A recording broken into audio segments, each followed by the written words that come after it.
अगर आपसे पूछ लेना कि आपको रोनाल्डो बढ़िया लगता है मैसी, तो कहना कि ना ही मुझे पसंद है रोनाल्डो और ना ही पसंद है मैसी, मैं तो पढ़ती हूं फिजिक्स, क्योंकि ये दोनों फिजिक्स से ही तो करते हैं एक दूसरे की ऐसी की तैसी।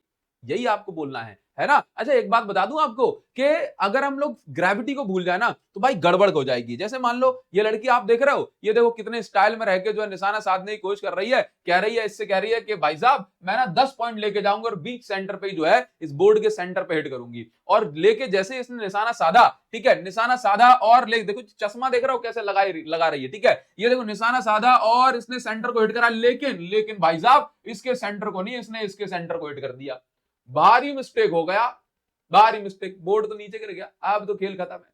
क्यों ये भारी मिस्टेक कैसे हुई? क्योंकि ये ग्रेविटी को भूल गई, ये काकी ग्रेविटी को भूल गई। अगर ये ग्रेविटी को ध्यान में रखती ना तो क्या होता, तो ये पिस्टल को ना ऐसे, ये रिवॉल्वर जो आप देख रहे हो इसको हल्का सा चाहे 1 डिग्री हल्का सा इसको टिल्ट करती, ठीक है, तो ये क्या होती, पहले जाती हल्की सी ऊपर और ऊपर जाके ये जाती फिर नीचे, तो ये सही जगह पे टारगेट जो है इसका हिट करता। हाँ, क्योंकि ग्रेविटी क्या करती है ना, ग्रेविटी हर चीज में फोर्स लगाती है, तो उसने सीधे निशाना, जब इसने सीधे निशाना तान दिया ना बिल्कुल सीधे ऐसे, तो सीधे ग्रेविटी पुल कर रही है इस बुलेट को, तो ग्रेविटी बुलेट को जब पुल कर रही है तो ये इसके सेंटर में घुस जाएगा।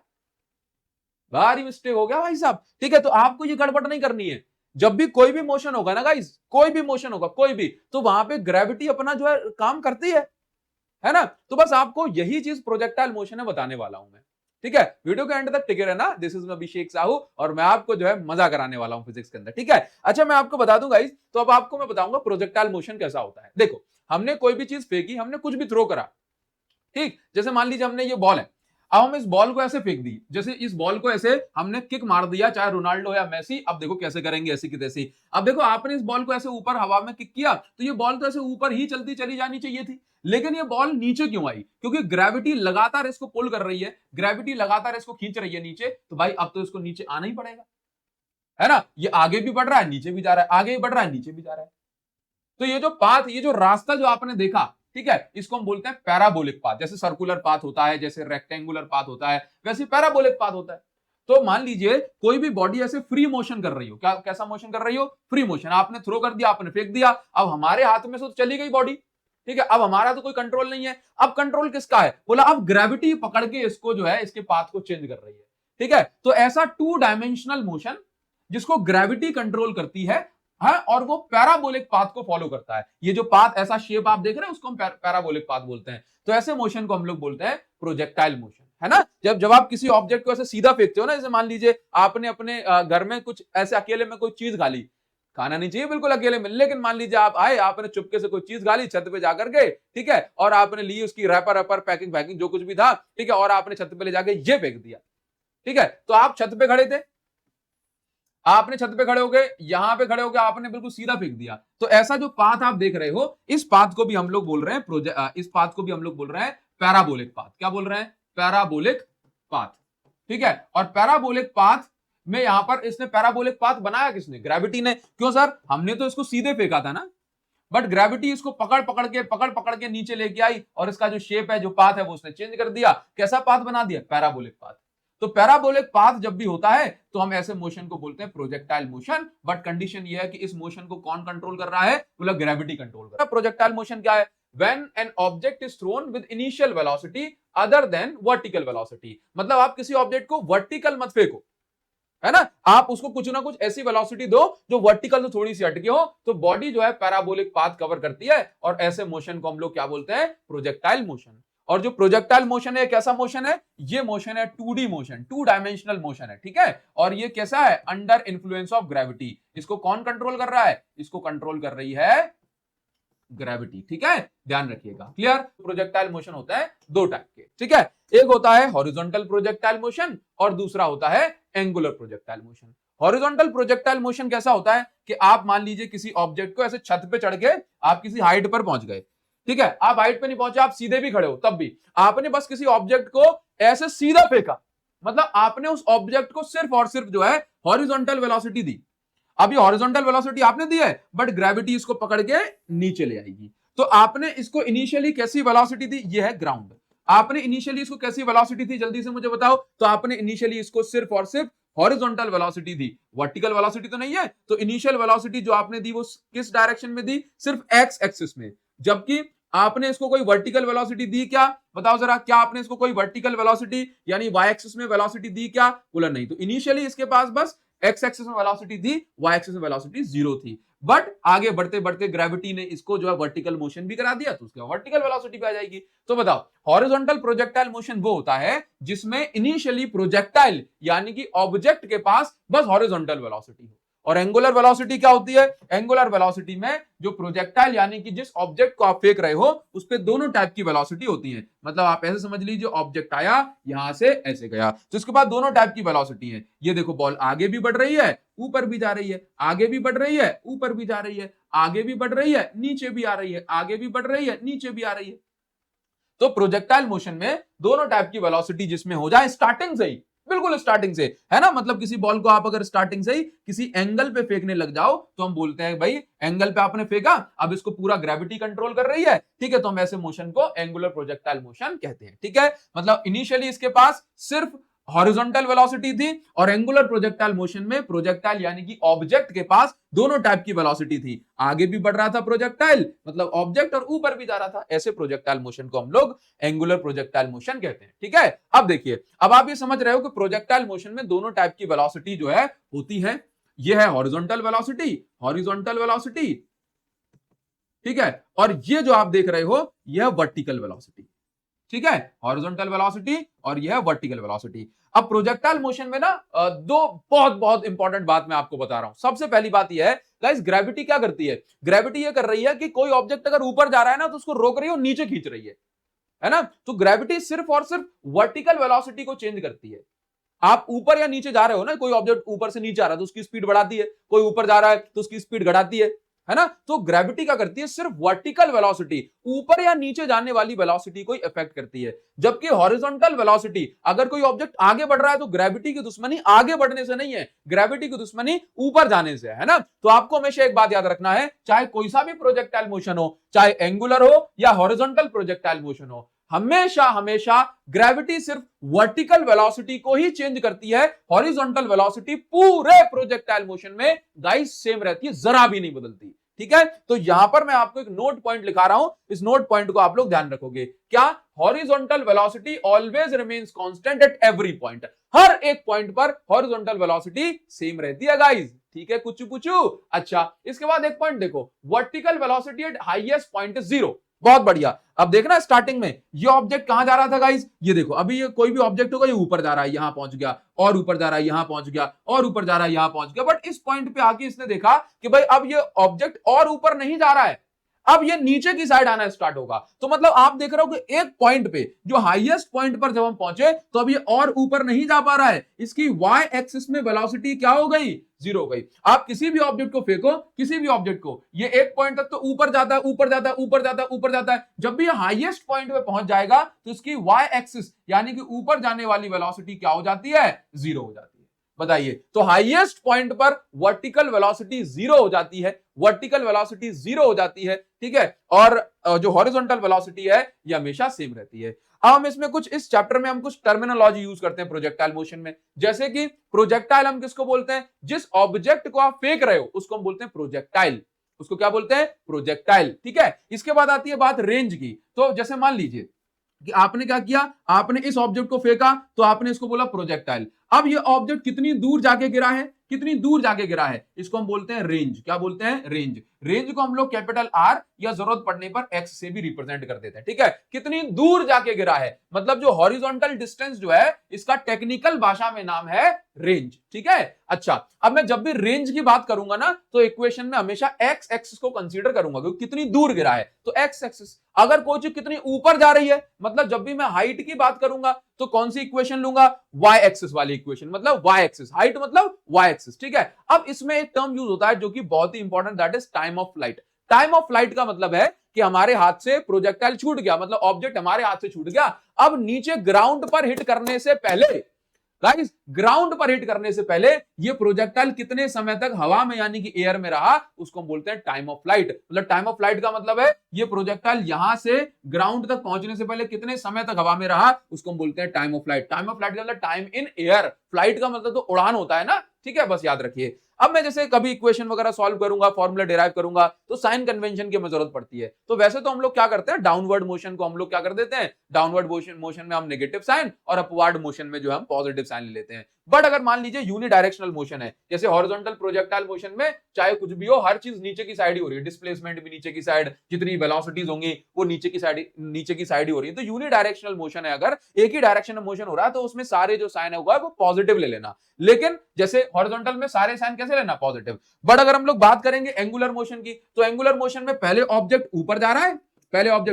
है, फिर नीचे आ रहा है क्या नहीं। तो आपको यही बात ध्यान देनी है कि यहां पर अपवर्ड मोशन भी है, डाउनवर्ड भी है। तो ऐसे केस में अपवर्ड में आप पॉजिटिव साइन लेना और डाउनवर्ड मोशन में आप लोग नेगेटिव साइन लेना। ठीक है, ये नोट्स ना बहुत इंपॉर्टेंट है गाइस। तो अगर आपको ये नोट्स जो है डाउनलोड करने हैं ना, तो आप क्या करेंगे, ये मैंने बिल्कुल क्लास 11th के बच्चों के लिए एक नया टेलीग्राम चैनल बनाया है। ठीक है, ऑल्दो पुराने चैनल पे guys we have around 1.8 lakh subscriber, but आपको कन्वीनियंट जो है चीजों में रहे, आप परेशान ना हो। ठीक, तो साहू सर क्लास 11 के नाम से मैंने टेलीग्राम चैनल बनाया। ये टेलीग्राम चैनल आपको फ्री ऑफ कॉस्ट ज्वाइन कर लेना, और आप यहाँ पे टेलीग्राम चैनल पे जाओगे तो देखो फाइल वाला सेक्शन आपको मिलेगा। टेलीग्राम चैनल टैप करना, फाइल सेक्शन में आपको देखो वेक्टर के नोट्स, कैलकुलस के नोट्स, चैप्टर सेकंड के नोट्स, चैप्टर फर्स्ट के नोट्स, ऐसे 110 नोट्स मैं आपको यहाँ पर प्रोवाइड कराता हूँ। ठीक है, और देखो मैंने इससे पहले ना प्रोजेक्टाइल मोशन की अपडेट भी यहाँ पर दे दी थी। तो जितने भी जो चैप्टर्स हैं, टॉपिक्स हैं जो यूट्यूब पे आने वाले होते हैं, सबसे पहले मैं टेलीग्राम चैनल पे बता देता हूँ, और यहाँ पर जो इसके फाइल सेक्शन में आपको नोट्स मिल जाते हैं। तो आप लोग उसको जरूर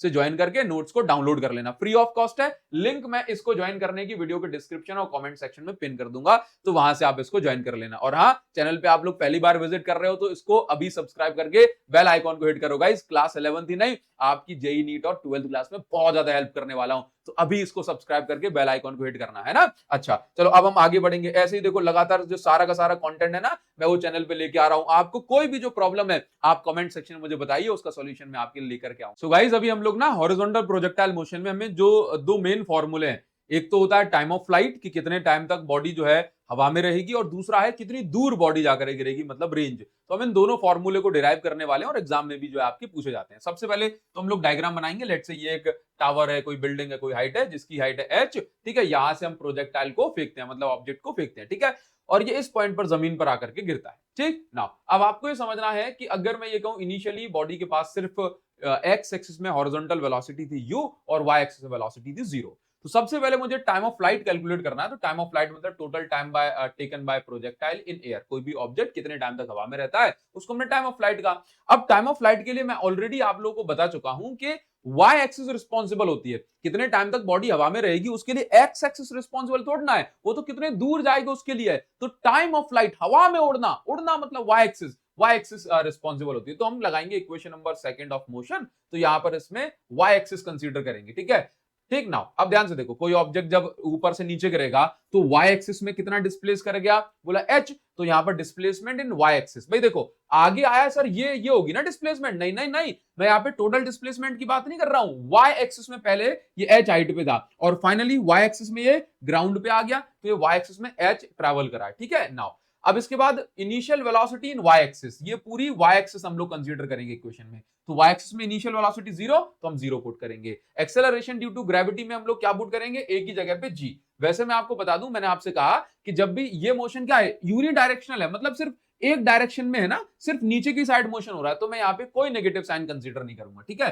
तो नाउ एस वाई डिस्प्लेसमेंट की जगह आ गया h। अब ये क्योंकि इनिशियल वेलोसिटी y एक्सिस में 0 थी तो 0 आ गया, हाफ a की जगह पे gt स्क्वायर। अब कुछ नहीं करना, हाफ gt स्क्वायर या h, यहाँ तो t स्क्वायर की वैल्यू आ गई यहाँ पे h अपॉन g अपॉन में पहुंच गया, तो t स्क्वायर की वैल्यू आ गई, स्क्वायर हट के यहाँ पे रूट लग गया, तो ये टाइम ऑफ फ्लाइट निकल के आ गया √2h/g। तो ये टाइम ऑफ फ्लाइट का फॉर्मूला हॉरिजॉन्टल प्रोजेक्टाइल मोशन में होता है। डिराइव करने को भी आएगा, न्यूमेरिकल भी आएंगे। अब मैं आपको यहां पर ले चलता हूं और मैं आपको बताऊंगा कि रेंज का फॉर्मूला हम लोग कैसे डिराइव करेंगे।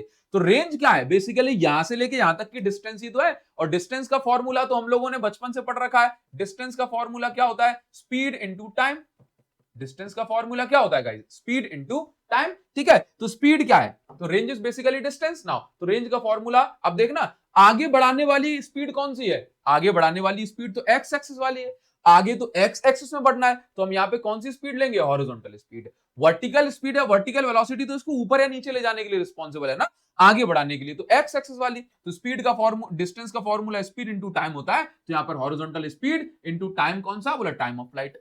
तो हॉरिजॉन्टल स्पीड क्या है बताओ, u, और टाइम ऑफ फ्लाइट अभी अभी हमने निकाला √2h/g, तो यहाँ पर रेंज का फॉर्मूला आ गया u √2h/g। अब जैसे कभी कभी इसमें पूछ लिया जाए, चलो तो रेंज और time of flight most important है, बट बाय चांस कभी ऐसे चांस बन जाता है कि आपसे पूछ लें कि किसी पर्टिकुलर पॉइंट पर जो वेलोसिटी होने वाली है वो कितनी होने वाली है, या ये प्रोजेक्टाइल जब जमीन पे हिट करेगा तब इसकी वेलोसिटी कितनी होगी। तो किसी भी पॉइंट ऑफ टाइम की हम लोग जब बात करते हैं तो आप देखिए कि ये पार्टिकल अभी थोड़ा आगे भी जा रहा है और नीचे भी जा रहा है, तो उसके पास कुछ हॉरिजॉन्टल वेलोसिटी भी है।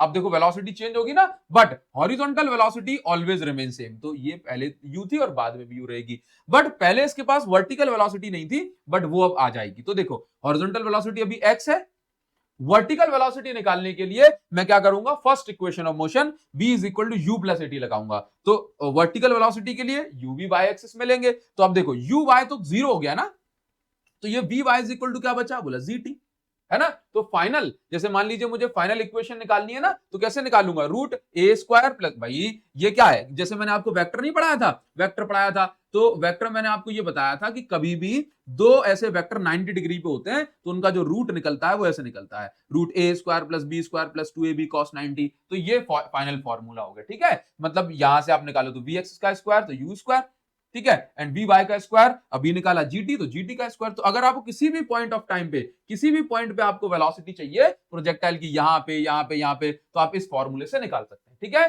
ठीक, नोट्स टेलीग्राम चैनल से डाउनलोड कर लेना। चलिए अब हम लोग आगे बढ़ जाते हैं, और आगे बढ़ेंगे तो अब आपको एंगुलर प्रोजेक्टाइल मोशन की बात करते हैं, ठीक है। एंगुलर प्रोजेक्टाइल मोशन में भी हमें टाइम ऑफ फ्लाइट निकालना होता है, रेंज, मैक्सिमम रेंज निकालना होता है, हाइट निकालना होता है, ये तीन चीजें हमें कैलकुलेट करनी है। तो पहले हमें डायग्राम समझना है, ये है हमारे पास ग्राउंड। अब हमने किसी भी प्रोजेक्टाइल को ऐसे किसी एंगल पे फेंक दिया, ठीक है, हमने प्रोजेक्टाइल को किसी एंगल पे फेंका। इस समय इसकी जो वेलोसिटी थी, let's say it was u। हमने एंगल थीटा अगर बनाया ग्राउंड के साथ, तो इसके हम दो कंपोनेंट करते हैं, जिसके साथ थीटा चिपका होता है उसका कंपोनेंट होता है u cos थीटा, और ऊपर की साइड वाला एंगल जिसका थीटा नहीं दिखाया गया, इसका नाम है u sin थीटा, ठीक है। ये x एक्सिस में, ये y एक्सिस में। अब ये इस तरीके से पहुंच गया। नाउ इस पर्टिकुलर पॉइंट पर आप लोग समझते हो ना कि यहाँ पर जो वेलोसिटी होगी y एक्सिस में वो जीरो हो जाएगी, ठीक है। ये पार्टिकल यहाँ पहुंच गया। अब मुझे निकालना है सबसे पहले टाइम ऑफ फ्लाइट। तो टाइम ऑफ फ्लाइट के लिए अगेन हम लोग क्या करेंगे, s is equal ut plus half at square, second equation of motion work करेंगे, बट कौन सी axis, y axis, y axis, ठीक है, y एक्सिस। नाउ अब यहां पर देखो दोनों टाइप के मोशन है, पहले प्रोजेक्टाइल ऊपर जा रहा है फिर नीचे आ रहा है, तो अपवार्ड मोशन के लिए, अपवार्ड मोशन के लिए हम लोग क्या करते हैं बताओ जरा, प्लस साइन, और डाउनवर्ड मोशन के लिए माइनस साइन। तो देखना जरा, सबसे पहले पार्टिकल पहले कहां था, ग्राउंड पे, और घूमने फिरने के बाद वापस कहां पहुंचा, बोला ग्राउंड पे। तो डिस्प्लेसमेंट कितनी, जीरो। y एक्सिस में कहां पे था, जीरो पे था, अगेन कहां पहुंच गया, जीरो पे, ठीक है। नाउ अब इनिशियल वेलोसिटी y एक्सिस में थी कि नहीं थी, बोला सर बिल्कुल थी, इनिशियल वेलोसिटी बिल्कुल थी सर, कितनी थी, कितनी थी, तो अब तो इसके पास इनिशियल वेलोसिटी थी y एक्सिस में u sin थीटा, और x एक्सिस में कितनी थी, बोला u थी। इस u के हमने दो टुकड़े कर दिए ना, देखो ये यहां जा रहा था, एक कंपोनेंट आगे एक कंपोनेंट ऊपर, ठीक है। तो u sin थीटा हमने इसको किया। और acceleration due to gravity, guys gravity हमेशा नीचे पुल करती है ना, नीचे, हमेशा नीचे, तो डाउनवर्ड मोशन है, इसलिए यहां पर a की जगह माइनस जी दिखाया है ना। यहाँ पे प्लस ऊपर के लिए और डाउनवर्ड के लिए माइनस साइन हमेशा लेना है आपको, क्योंकि ये दोनों डायरेक्शन में है ना, ऊपर भी जा रहा है नीचे भी आ रहा है पार्टिकल। बस ये वैल्यूज पुट करी, एस वाई की जगह जीरो, यू वाई मतलब इनिशियली वाई एक्सिस में velocity u sin theta, a की जगह हमने माइनस जी पुट करा, तो ये बन जाएगा हाफ at स्क्वायर की जगह माइनस हाफ gt स्क्वायर। अब इस माइनस वाले हाफ gt स्क्वायर को आप इस साइड ले आओ, प्लस का हो गया, प्लस का half gt square, u sin theta t, ये देख रहे हो u sin थीटा t। अब आप यहाँ पर ये यहीं पे छोड़ दिया। अब ये t स्क्वायर से हम लोग क्या करेंगे, ये t स्क्वायर से हम लोग इस t को काट देंगे, तो हाफ g बच गया और ये बन गया u sin थीटा t। अब यहाँ पर ये जो t देख रहा है ना, t स्क्वायर का ये t बचा, तो इसको t लिखो और ये बन जाएगा 2u sin theta by g, cross multiply करके, ठीक है। तो ये हमने किसका फॉर्मूला डेराइव कर दिया, ये हमने फॉर्मूला डेराइव कर दिया time of flight in angular projectile motion. अभी हम लोग क्या करेंगे, अभी हम लोग इसके अंदर रेंज का फॉर्मूला डिराइव करेंगे। तो रेंज के लिए बहुत सिंपल सी बात है, क्या, रेंज के लिए बहुत सिंपल सी बात यह है कि आपको रेंज मतलब क्या, रेंज मतलब होती है डिस्टेंस। तो डिस्टेंस का फॉर्मूला है स्पीड इनटू टाइम। तो भाई साहब, और टाइम देखो, स्पीड मतलब रेंज में तो हॉरिजॉन्टल, रेंज में तो हॉरिजॉन्टल स्पीड चाहिए ना। हॉरिजॉन्टल स्पीड क्या है, देखो जरा, रेंज दिखानी पड़ेगी ना, तो ये आप यहां पर ऐसे रेंज दिखा सकते हो। रेंज को हमने आर से डिनोट कर दिया। अब हॉरिजॉन्टल स्पीड क्या है बताओ जरा, u cos थीटा, ठीक है। टाइम ऑफ फ्लाइट अभी अभी हमने निकाला है 2u sin थीटा। अब u का इंटू u से हो गया u स्क्वायर, और हमने ये 2 sin थीटा cos थीटा को अरेंज कर दिया, थोड़ा सा सेट कर दिया। देखो u का u से इंटू u स्क्वायर हो गया, और जो 2 sin थीटा cos थीटा इसको एक साइड लिख दिया। अब guys 2 sin theta cos theta जो होता है इसको हम लोग लिखते हैं sin 2 थीटा। तो फाइनल हमारे पास ये बन गया u square sin 2 theta by g। ये रेंज का फॉर्मूला हो गया। अब बात करेंगे कि अगर मैं ये चाहता हूं ना कि कोई भी ऑब्जेक्ट सबसे ज्यादा दूरी पे गिरे, कोई भी ऑब्जेक्ट कोई प्रोजेक्टाइल मैक्सिमम रेंज कवर करे, तो हमें कितने डिग्री पर फेंकना होगा उसको, यानी कि मैक्सिमम रेंज की अब मैं बात कर रहा हूं। तो देखना जरा, रेंज गाइस डिपेंड कर रहा है sin थीटा पे। रेंज कौन से फंक्शन पे डिपेंड कर रहा है, साइन फंक्शन पे। और साइन की वैल्यू मैक्सिमम कब होती है, बोला सर 90 डिग्री पे होती है। साइन 91 होता है ना, तो साइन की वैल्यू मैक्सिमम होती है 90 डिग्री पे। तो ये साइन के बाद 2 थीटा लगा है, तो अगर मैं थीटा की वैल्यू 45 डिग्री पुट कर दूंगा तो 2 इंटू 45 ये बन जाएगा 90 डिग्री, और साइन 90 होता है 1, तो यहां पर बन गया u स्क्वायर साइन 90 की जगह 1 बाय जी। तो मैक्सिमम रेंज का फॉर्मूला आ गया u स्क्वायर बाय जी। एक बार फिर से, रेंज डिपेंड कर रही है साइन फंक्शन पे। साइन मैक्सिमम होता है 90 डिग्री पे, साइन 91 होता है ना, होता है कि नहीं होता गाइस, साइन 91 होता है तो हमने यहाँ पे 1 मान लिया। लेकिन आप ये सोचो कि यहां पर थीटा कितना होना पड़ेगा, तो बोला सर थीटा होना पड़ेगा 45 डिग्री, क्योंकि जब ये 45 होगा तब जाकर ये कितना बनेगा 2 इंटू 45 यानी कि 90, साइन 90 बनेगा, है ना। तो बात समझो, साइन 90 होता है 1। तो आपको यहां पर ये समझना है कि मैक्सिमम रेंज, गाइस फोन आ गया मम्मी का, लेकिन बाद में बात करता हूं।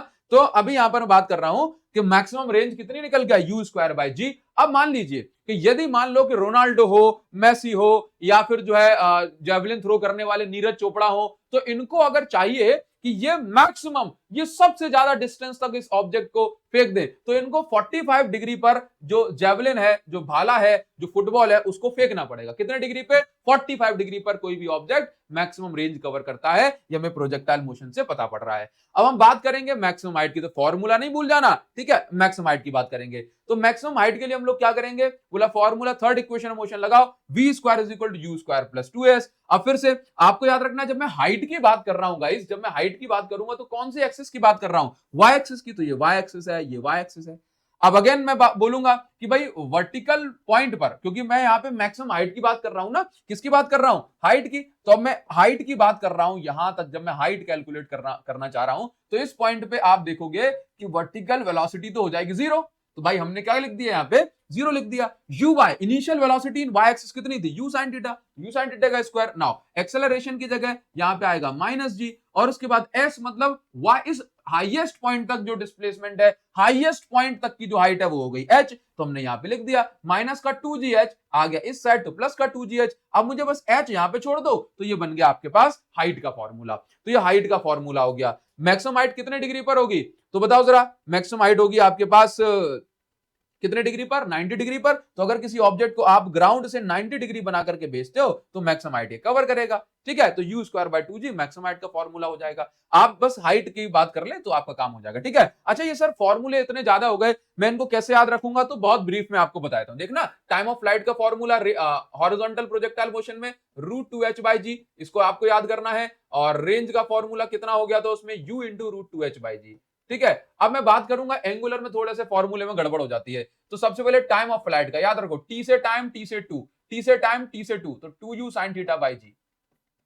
भाई आप तो ये कहते हो ना सर मुझे आगे आगे का बता दो, मैं तो पूरा कर लूंगा, तो कर लो, ठीक है। ये हो गया। अब इसके बाद हाइट की बात करेंगे, हाइट की बात कर लें, तो हाइट कैसे याद रख लो, हाइट का फॉर्मूला देखना। अब u स्क्वायर, अब हाइट की करा तो 2 को हाइट पे पहुंचा दो, हाइट करा है, हाइट मतलब ऊंचाई, तो ये जो 2 है ना उसको ऊपर पहुंचा दो, u स्क्वायर साइन, फिर से 2 को ऊपर पहुंचा दो, u square sine square theta upon, अब जो 2 ऊपर गया है, कुदरत का नेचर का नियम है, जो ऊपर जाएगा वो नीचे भी आएगा, तो भाई नीचे ही भेज दो।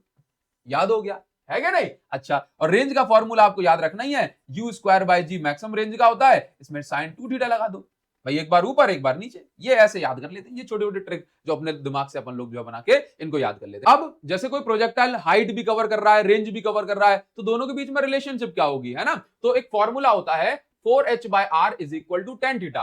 इस फॉर्मूले से हाइट एंड रेंज के बीच में रिलेशनशिप कवर होती है। जैसे मान लीजिए कि आपने कैच कैच खेला है बचपन में, बोला सर अभी भी खेल लेते हैं, आप तो बहुत लोगों को टाइम नहीं मिल पाता, लेकिन आपने कैच कैच खेला होगा तो आपने कहा मैं बहुत दूर मांगूंगा, बहुत ऊपर मांगूंगा, मारूंगा बॉल को, है ना। तो ऐसे मान लीजिए कि अगर कोई आपसे ये कह दे कि कोई भी प्रोजेक्टाइल जो है ये 25 मीटर जो है ऊंचा जाता है, 25 मीटर ऊंचा जाता है, ठीक है। तो बताओ, और इस प्रोजेक्टाइल को हमने फेंका था 45 डिग्री पे, तो बताओ इसकी रेंज क्या होगी, है ना। तो आपको ये बताना, तो आपको क्या करना है, बोले इसकी रेंज क्या होगी। अच्छा 25 मीटर तक की हाइट पे क्या है, तो देखते हैं जरा इसकी रेंज क्या होगी। तो इसकी रेंज हमें निकालने के लिए बस इस फॉर्मूले वैल्यू पुट कर दो, 4 इंटू 25 हाइट की जगह upon are is equal to 10 theta, तो ये हो जाएगा 1045। तो आपको ये 100 मीटर इज इक्वल 1045 1 होता है ना, मतलब 100 upon are is equal to 1, तो are is equal to 100 metre निकल के आ गया। मतलब अगर कोई ऑब्जेक्ट जो है आपके पास 45 डिग्री पे आप फेंको, ठीक है, कितने डिग्री पे, 45 डिग्री पे फेंको, अगर ये 25 मीटर हाइट कवर कर लेता है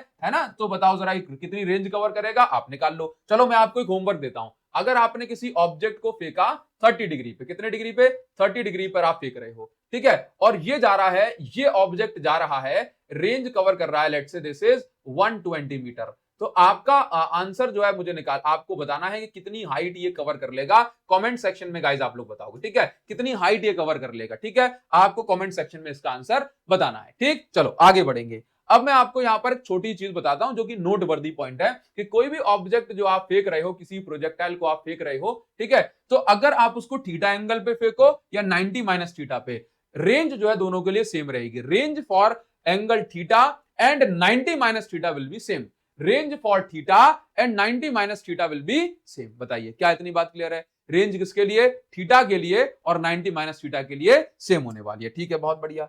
अब आपको आगे समझना है, ठीक, जैसे मान लीजिए कि अगर आपने 30 डिग्री पे कोई प्रोजेक्टाइल फेंका और वो प्रोजेक्टाइल 100 मीटर की दूरी पे जाके गिरा, अब आप इसको 30 पे फेंक दिया, अब आप इसको 90 माइनस 30 यानी कि 60 पे फेंकोगे तब भी 100 मीटर की दूरी पे जाके गिरेगा। अगर आपने किसी प्रोजेक्टाइल को 20 पे फेंका है और इसने लेट से 80 मीटर कवर किया, ठीक है, तो अगर आप इसको 90 माइनस 20 मतलब 70 डिग्री पे भी फेंकोगे तो भी यह 80 मीटर यानी कि सेम रेंज कवर करेगी। इसको हम बोलते हैं थीटा एंड 90 माइनस थीटा के लिए जो रेंज होती है वो सेम होती है। गाइस अब जो डेरिवेशन मैं आपको कराने जा रहा हूं, यह आपके स्कूल के रिकॉर्ड का सबसे फेमस और इंपॉर्टेंट डेरिवेशन हो सकता है, और हो सकता है कि यह आपके पेपर में टेस्ट में आ ही जाए, ठीक है। तो इस डेरिवेशन का नाम है, मतलब आपसे ये कहा जाएगा कि प्रूव करो कि प्रोजेक्टाइल जिस पाथ को फॉलो करता है वो पैराबोलिक पाथ होता है। Prove that path of projectile is parabolic. और मैं आपको बताऊं, जो पाथ है ना, पाथ यानी रास्ता, इसका प्रोजेक्टाइल मोशन में टेक्निकल नेम ट्रेजेक्टरी होता है। मतलब अगर आपसे ये कह they prove that path of projectile is parabolic, या फिर prove that trajectory of projectile is parabolic, तो एक ही बात है, ठीक है। तो सबसे पहले आपको हर बार की तरह जो है सेम डायग्राम बनाना है, हर बार की तरह आप लोग को यहाँ पे सेम डायग्राम बनाना है। बस यहाँ पे एक चीज है कि आपने रेंज नहीं दिखाई, ठीक, तो हम लोग रेंज दिखा देंगे। अच्छा एक चीज मैं आपको बता दूं, रेंज को यहाँ पे एक्स लिखना। एक चीज मैं आपको बता दूं कि जैसे मान लीजिए कि स्ट्रेट लाइन की इक्वेशन क्या होती है, y is equal to mx, होती है कि नहीं होती। इसी प्रकार से आपकी सर्कल की भी इक्वेशन होती है ना, इलिप्स की भी होती है, हाइपरबोला की भी होती है, और पैराबोला की भी होती है, ठीक है। तो कभी ऐसा हो जाए कि किसी क्वाड्रेटिक इक्वेशन की मैक्सिमम पावर 2 हो, तो उस इक्वेशन को हम बोलते हैं कि तुम पैराबोला की इक्वेशन हो।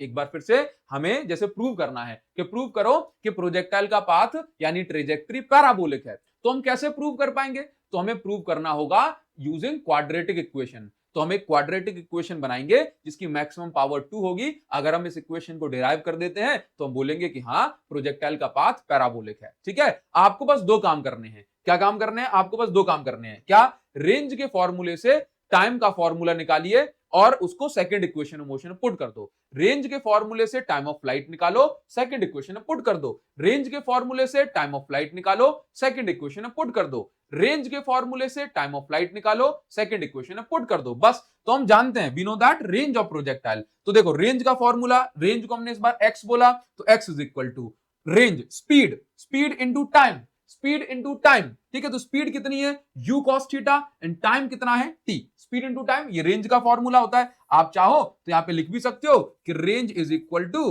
हॉरिजॉन्टल स्पीड इनटू टाइम, तो यहां पे सिंपल मैं t लिख दिया, ठीक है ना। तो t का फॉर्मूला, तो रेंज के फॉर्मूले से टाइम निकाल लिया, t is equal to x upon u cos theta. अब इसको ले जाके सेकंड इक्वेशन में पुट कर दो। सेकंड इक्वेशन ऑफ मोशन क्या है, s is equal to ut plus half t square. अब जरा ध्यान से देखना कि s y एक्सिस, uy और यहां पर इतना हो जाएगा now half A T square. अब यहां पर क्या है, मुझे क्वाड्रेटिक इक्वेशन बनानी है y और x के फॉर्म में, इसलिए मैं इस डिस्प्लेसमेंट को पूरा जीरो नहीं मानूंगा। ठीक है, सिंपल सी बात। मैं यहां पर ऐसे बोलता हूं कि अगर मैं यहां तक की बात कर रहा हूं तो ये मेरे पास आप देखिए कि ये मेरे पास h हाइट हो गई, जिसको मैं y मान लेता हूं। तो अगर मैं यहां पर बोलूं कि let's say displacement is y, ठीक है, अगर डिस्प्लेसमेंट y है, देखिए मैं बोल रहा हूं अगर, क्योंकि मुझे ये इक्वेशन y और x के फॉर्म में तो डिराइव करनी है, तो मैं डिस्प्लेसमेंट को लेट्स से मान लिया y। ठीक है, तो y इज इक्वल टू ये मैक्सिमम हाइट तक हम जो डिस्प्लेसमेंट है वो कवर कर रहे हैं, कहां तक, मैक्सिमम हाइट तक। ठीक है, uy की जगह u sin थीटा और a की जगह पे माइनस g। ठीक, अब आप ये देखिए यहां पे लिखा y, uy की जगह u sin थीटा, t की जगह t, half A T square की जगह माइनस जी टी स्क्वायर आ गया ना। अब जो टाइम आपने निकाला है t, इसको मैंने यहां पुट कर दिया x upon you cos theta और यहां भी पुट कर दिया x upon you cos theta, तो होल स्क्वायर आ गया।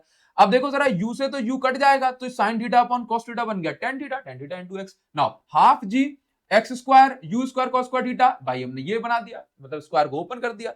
अब हमने क्या किया कि भाई tan थीटा को हम लोग क्या मान लेते हैं, a, हमने लेट कर लिया, अज्यूम कर लिया, और ये वाला जो टर्म देख रहे हो ना आप x स्क्वायर के आगे वाला, इसको हमने मान लिया b, हमने अज्यूम कर लिया ये कांस्टेंट है। ठीक है, क्यों, क्योंकि जी की वैल्यू कभी बदल नहीं रही, इनिशियल वेलोसिटी जो आपने फेंक दी u, वो तो कांस्टेंट फिक्स ही रहेगी, थीटा सेम है। तो आप यहां पर ये समझिए कि tan थीटा को अगर मैं a मान लूं और इस वैल्यू को मैं b मान लूं, तो ये जो इक्वेशन आप देख रहे हो ये ऐसे बन जाएगी, y is equal to tan theta को जगह a तो ax minus b x square, तो ax minus B x square is equal to y। यहां पे मैक्सिमम पावर 2 है और हमने क्वाड्रेटिक इक्वेशन प्रूव कर दी। तो यहां से this proves path of projectile is parabolic, और यहां से हम बोल सकते हैं कि प्रोजेक्टाइल का पाथ पैराबोलिक होता है। स्कूल के लिए काफी इंपॉर्टेंट है, बिल्कुल आप इस डेरिवेशन को करके जाइएगा, आपको पूरे नंबर मिलेंगे। ठीक है, अब जो भी हमने पढ़ा है उनमें से इन फॉर्मूले को आप लोग अच्छे से याद कर लो, इन फॉर्मूले पर बेस्ड न्यूमेरिकल जो है आपसे पूछे जाएंगे, है ना। तो इसी फॉर्मूले वैल्यू पुट करके आपको जो न्यूमेरिकल सॉल्व करना है, आप लोग खुद से थोड़ी सी प्रैक्टिस कर लीजिएगा। ठीक है, अच्छा जाते जाते ना गाइस मैं आपसे छोटा सवाल पूछता हूं, एक तो मैंने आपको होमवर्क में दिया, कमेंट सेक्शन जवाब बताना पहले बता चुका हूं, और जाते जाते मैं आप लोगों से एक सवाल पूछना चाहता हूं कि मान लीजिए कि किसी प्रोजेक्टाइल को ऊपर जाने में 10 सेकंड का टाइम लगता है, तो नीचे आने में, यहां से नीचे आने में उसको कितना टाइम लगेगा, जल्दी आएगी बॉडी नीचे या देर में? कमेंट सेक्शन में इसका जवाब आप मुझे दीजिएगा। ठीक है, मैं आपका वेट कर रहा हूं। ऊपर जाने में अगर 10 सेकंड लगते हैं तो नीचे आने में कितना टाइम लगेगा, that I want to know from you guys. और हाँ, टेलीग्राम चैनल को जरूर से ज्वाइन कर लेना, हम और आप वहां पर पर्सनली कनेक्टेड रहते हैं। Thank you so much guys, thanks a lot. Bell icon को हिट करे बिना गए तो पाप पड़ेगा।